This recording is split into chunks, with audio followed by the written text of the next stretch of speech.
audiolibro. En este espacio podrás seguir, capítulo tras capítulo, la trayectoria existencial y religiosa del gran maestro en los senderos que conducen a la unión con Dios. Vida de San Juan de la Cruz por el padre Crisógono de Jesús, su mejor biografía.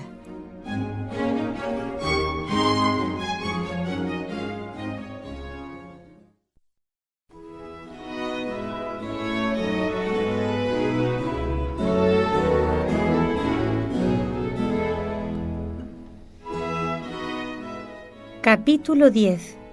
Formador de los descalzos.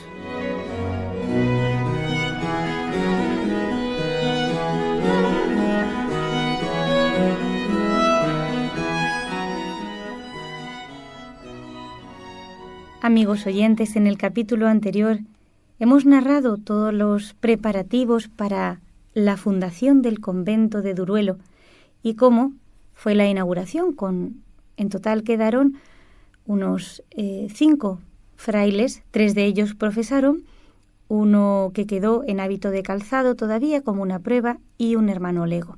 Y ahí están, que cuando la Madre Teresa va a verlos se espanta de cuánto Espíritu de Dios hay en ese convento y cuántas penitencias.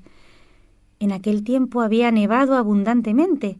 Las encinas del montecillo próximo, cuajadas de nieve, parecen almendros en flor. Todas las sendas están borradas. El padre Antonio sale a predicar. Fray Juan piensa que no debe ir a pie y busca un jumentillo que le lleve. Un jumentillo y unas alforjas con heno, donde meta los pies descalzos para resguardarlos del frío intenso. Ya son muchos los años que tiene el padre Antonio. Fray Juan le ayuda a montar a la puerta del convento. Le coloca bien el jumentillo, le recoge el hábito y le cubre los pies con heno. Para mayor seguridad, le sujeta el sayal con un alfiler gordo. Fray Juan se descuida y el alfiler entra a la vez por el hábito y por la pierna del vicario. El padre Antonio se queja y Fray Juan le dice con donaire: «Calle, padre, que así irá más prendido». Cuando ya por la noche, vuelto el padre Antonio de su misión apostólica, ha terminado la frugal colación en el refectorio, el padre Antonio, como vicario, pregunta como todos los días: «Diga, padre Fray Juan de la Cruz, las culpas que hoy advirtió». Y el padre Fray Juan se levanta de su asiento de tabla y dice: «Vuestra reverencia se quejó esta mañana cuando le hinqué el alfiler». Pronto se deja sentir en la comarca la benéfica influencia de la vida de los descalzos, aquellas gentes sencillas, faltas de toda instrucción, como hemos oído a la Madre Teresa, reciben las enseñanzas de los frailes de Duruelo con la avidez con que la tierra seca por el estiaje absorbe las lluvias otoñales, y responden agradecidos con sus limosnas de los frutos de la tierra, fruto también de su trabajo. Es de ver cómo llegan a las puertas del conventillo labradoras con cestillas llenas de pan y legumbres. Así, aunque los descalzos tienen por norma no pedir por las calles ni con bacinetas, ni con alforjas, ni de otra manera que sea ocasión de distracción, nunca les falta lo necesario y hasta tienen de sobra. Una visita viene a alegrarles pocos meses después de la que les hizo la Madre Teresa. Es la del provincial Fray Alonso González. Se la había prometido el día de la inauguración y se presenta en Duruelo en el año 1569, probablemente en la primavera. Satisfecho sin duda de la marcha de la fundación y para facilitar el aumento de los descalzos, la eleva a la categoría de priorato, con la consiguiente autorización para recibir novicios. Nombra prior al padre Antonio y subprior al padre Fray Juan de la Cruz. Esta medida produce sus efectos y a los pocos meses, septiembre u octubre, a juzgar por la fecha de su profesión que harán al año siguiente en Mancera, llegan 2 postulantes. Se llamarán Fray Juan Bautista y Fray Pedro de los Ángeles. El padre Fray Juan de la Cruz comienza desde este momento su oficio de maestro espiritual de la Reforma.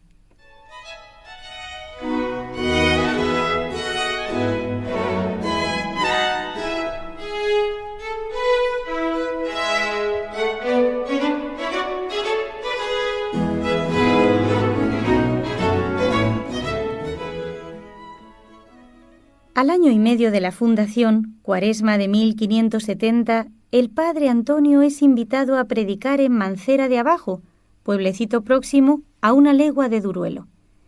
Le lleva el señor de la villa, don Luis de Toledo, primo del duque de Alba, y le hospeda en su palacio. El padre Antonio se gana las simpatías de todos. Es excelente predicador, tiene buena figura y está siempre sonriente. Próxima a su palacio, ha hecho construir don Luis una iglesia para un precioso retablo traído de Flandes, un retablo tan bello que la Madre Teresa dice no haber visto en su vida cosa mejor. Don Luis ofrece la iglesia a los descalzos, invitándolos a trasladar allí la fundación. Duruelo es ya insuficiente, no caben los religiosos que lo habitan. Consultado el provincial, el padre Antonio acepta en su nombre el ofrecimiento y se comienzan las obras que no duran 3 meses. El 11 de junio ya está en listas y se hace el traslado de la fundación de Duruelo. Por deseo del provincial, va a ser el primer acto solemne y aparatoso que celebre la reforma. Él mismo encarga el sermón días antes al padre Fray Alonso de Villalba, calzado conventual de Salamanca, a quien ya conocemos como condiscípulo de Fray Juan en el Colegio de San Andrés y en la asistencia a los cursos universitarios. Asisten el provincial, el padre Martín García, prior del Colegio de Salamanca, Fray Antonio de San Juan, que viene acompañado de 2 padres de su comunidad. Todos acompañan a los descalzos en una procesión solemne por parte de todos que sale de Duruelo y recorre lentamente la legua larga que hay hasta Mancera. Allí va Fray Juan de la Cruz con sus novicios. Los descalzos, con sus caras macilentas, sus hábitos cortos, estrechos y burdos, sus pies desnudos por el suelo, tienen que destacar entre todos en este campo de Castilla, ahora ondulante de mieses en granazón, espléndido de luz y de horizontes en este día primaveral. Han de seguir la dirección noroeste, recorrer parte del valle, subir la loma que va de norte a sur y bajar luego la ladera occidental. Allí está Mancera de Abajo, donde destaca el palacio señorial de don Luis con sus altos muros de piedra labrada de granito, sus amplios ventanales y sus escudos de armas sobre la puerta principal. Muy próximo, frente por frente del palacio, está el improvisado conventito. A la entrada de Mancera esperan también procesionalmente el cura y el pueblo, que los llevan a la iglesia. Canta la misa el provincial, Fray Alonso González, y predica no Fray Alonso de Villalba, como estaba convenido en un principio, sino el padre Antonio de Jesús. Está inaugurada la segunda casa de la Reforma.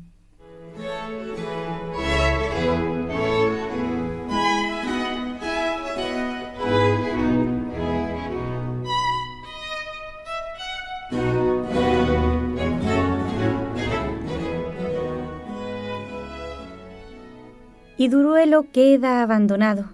La pobre iglesuca, las celdillas de techo bajo y entreabierto, las paredes llenas de cruces y calaveras, todo se irá desmoronando poco a poco en aquella soledad apacible y desamparada. Un manuscrito asegura que la comunidad de Mancera en el día de su fundación consta de 15 o 17 religiosos. No parece posible. ¿Cómo vivían en Duruelo, de donde se han trasladado si el pobre conventillo no tenía más que 2 celdillas estrechas, el coro muy bajo, la cocinilla y la iglesuca? Desde luego no conocemos el nombre más que de 6 religiosos. Fray Juan Bautista y Fray Pedro de los Ángeles llegan novicios a Mancera. A los 4 meses, debían de llevar ya 8 de novicios en Duruelo, hacen su profesión. El padre prior, Fray Antonio, está ausente. Ha ido a Madrid a prestar obediencia al padre maestro Fray Pedro Fernández, prior de los dominicos de Atocha, recién nombrado por Pío V comisionario apostólico de los carmelitas de Castilla. Está, pues, de superior del convento de Mancera, el padre Fray Juan de la Cruz. En sus manos hacen la profesión los 2 primeros novicios de Duruelo, el día 8 de octubre de 1570. Antes de la traslación a Mansera, la Madre Teresa ha inaugurado un nuevo convento de descalzos en Pastrana.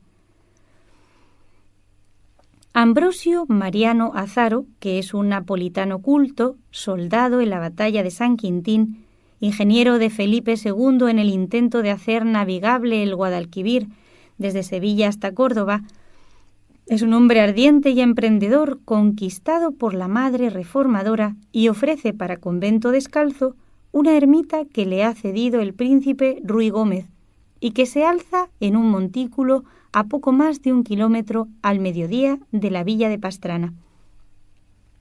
Obtenida la licencia del Provincial del Carmen, la Madre ha preparado los hábitos, como preparó el de Fray Juan de la Cruz, y el 9 de julio de 1569 le ha sido impuesto al napolitano en la capilla de los príncipes de Éboli. Con él lo ha recibido Juan Narduch, su compañero de eremitorio, napolitano también. El de Azaro se llama desde ese momento Fray Ambrosio Mariano de San Benito. La Madre Teresa llama al Padre Antonio de Jesús como prior del convento reformado. Este se traslada a Pastrana y el 13 de julio se inaugura solemnemente la vida conventual reformada en la ermita de San Pedro. Comienzan a llegar novicios. Alcalá, que no está muy lejos, oye la vida penitente y contemplativa de los descalzos en su eremitorio y envía estudiantes de la universidad. Pastrana se convierte en el gran primer noviciado de la Reforma. Es necesaria una dirección auténticamente carmelitana que encauce aquellos primeros fervores que pueden desfigurar la vida descalza, influidos por el sistema eremítico en que se han formado Mariano Azaro y Juan Narduch. La Madre Teresa estimula urgente la presencia de Fray Juan de la Cruz, gran reformador de espíritus, poseedor del secreto de la auténtica vida carmelitana descalza. Así se lo comunica al Padre Antonio y se determina su traslado a Pastrana. La decisión debe traerla el mismo Padre Antonio a su regreso de Madrid a mediados de octubre de 1970. Fray Juan se pone inmediatamente en camino. Conocemos detalles de su viaje. Le acompaña Fray Pedro de los Ángeles, primer hermanito lego de Duruelo. No llevan provisiones, van a pie y descalzos. Piden comida de limosna en los pueblos que encuentran de camino, y de ella dan de comer a los pobres que topan en su peregrinación. Al final de cada jornada, ya oscurecido, hacen noche en el lugarejo más próximo. No les faltan posadas confortables, ricas casas de nobles familias que les ofrecen albergue, pero Fray Juan las rehúye, y duermen en casitas humildes, a veces en pajares o en algún corral poco limpio. Ignoramos con exactitud el itinerario seguido por Fray Juan y su compañero. El camino en aquel tiempo es por Ávila, Navalperal, Pastrana, viaje accidentado de más de 30 leguas a través de sierras, cañadas y tierras de labranza. Al final se encuentran con montecillos de encinas, tierras rojas, robledales, hondonadas profundas. ¿Cuántas jornadas emplean Fray Juan y el hermano Pedro? Medio siglo más tarde, éste recordará aún las pláticas espirituales y los actos de virtud con que Fray Juan le fue haciendo más llevaderas las incomodidades del largo camino a través de las dos Castillas,